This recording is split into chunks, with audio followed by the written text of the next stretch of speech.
Welcome back to my channel. Hello বন্ধুরা, সবাই কেমন আছো?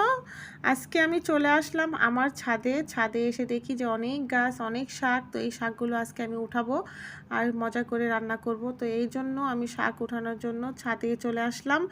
আর কিছু গুরুত্বপূর্ণ কথা বলে নিব।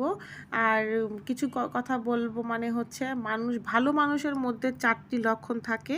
আমি এই 4টি লক্ষণের বিষয়ে আলোচনা করব।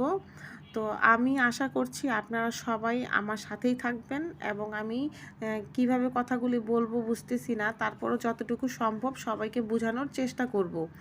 তো ভালো মানুষের মধ্যে 4টি লক্ষণ থেকে প্রথমত হচ্ছে, 1 নম্বর লক্ষণ হচ্ছে তারা অল্পতেই রেগে যায় আবার ঠিকও হয়ে যায়। এটা কিন্তু ভালো মানুষের সবথেকে গুরুত্বপূর্ণ একটা দিক। তারা কিন্তু অল্পতেই রেগে যায় আবার অনেক তাড়াতাড়ি কিন্তু ঠিক হয়ে যায়।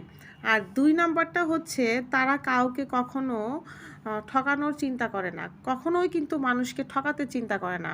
কারণ হচ্ছে ভালো মানুষরা সবসময় কিন্তু ভালো ভালো কাজের চিন্তাটাই করে। আর 3 নম্বরটা হচ্ছে তারা মানুষকে সহজেই বিশ্বাস করে। ভালো মানুষরা কিন্তু সবসময়ই মানুষকে বিশ্বাস করে এবং বিপদে পড়ে যায়, এটা কিন্তু আমরা সবাই জানি। ঠিক আছে? তো এই জন্যই প্রত্যেকটা কাজই করতে হবে সুন্দরভাবে, যেন কেউ ভালো কাজ করার সময় যেন কেউ কাউকে ক্ষতি না করে। আর 4 নম্বরটা হচ্ছে তারা সবসময় চিন্তা করে তার জন্য যেন কেউ কখনো মনে কষ্ট না পায়। এটা কিন্তু ভালো মানুষদের মনে সবসময়ই থাকে, তার জন্য কিন্তু কেউ কখনো যেন কষ্ট না পায়, এই চিন্তাটাই কিন্তু সবসময় থাকে।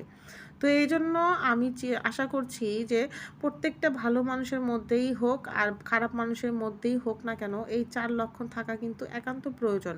কেননা এই দুনিয়াতে কিন্তু সবাই আমরা আসছি ভালো কিছু করার জন্য, ভালো কিছু রেখে দেওয়ার জন্য, যেন আমরা না থাকতেও যেন তারা সবসময় আমাদের কথা স্মরণ করে।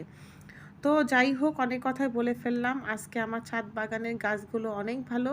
তো শেষমেশ আমার এই গাছের নামটাও মনে পড়ে গেল। এটা হচ্ছে তেলাকুচ পাতা আর মিষ্টি কুমড়া পাতা। আর এটা হচ্ছে পুঁইশাক গাছের পুঁইশাক পাতা। তো এগুলো অনেক বড় হয়ে গেছে, এখন আমি এগুলো নিয়ে গিয়ে তারপর রান্না করে খাবো। তো আমার ইচ্ছা হচ্ছিল না যে নিজে নিয়ে রান্না করি, কারণ অল্প শাক দিয়ে রান্না করা যায় না। তো এই জন্য আমি এই মাসিকে বলে দিলাম, মাসিও শাক উঠাচ্ছিল, এই জন্য আমি আমার শাকগুলো মাসিকে দিলাম। আর মাসির রান্না কিন্তু খুবই মজা, খুব মজা করে রান্না করে। তো এই জন্য আমি আমার শাকগুলো মাসিকে দিয়ে দিলাম। মাসিরটাও রান্না করবে, সঙ্গে আমারটাও রান্না করবে, এবং আমরা ছাদ বাগানে যে সবজিগুলো হয় এটা কিন্তু আমরা বাসার সবাই শেয়ার করে খাই। তো এইখান থেকে কিন্তু আমরা অনেক খুশি, অনেক খুশি। তো যাই হোক, আজকে এই পর্যন্তই। সবাই কেমন আছেন? আর আশা করছি সবাই ভালো আছেন, সুস্থ আছেন। আর আমার মতো এইরকম ছাদে গাছ লাগাবেন, আশা করছি সবারই ভালো লাগবে। আর আমিও এরকমভাবে মানে অনেক গাছ লাগাই, চেষ্টা করি, তারপরে সময় অভাবে হয় না। তো যাই হোক, আজকে এই পর্যন্তই। সবাই ভালো থাকবেন, সুস্থ থাকবেন। বাই।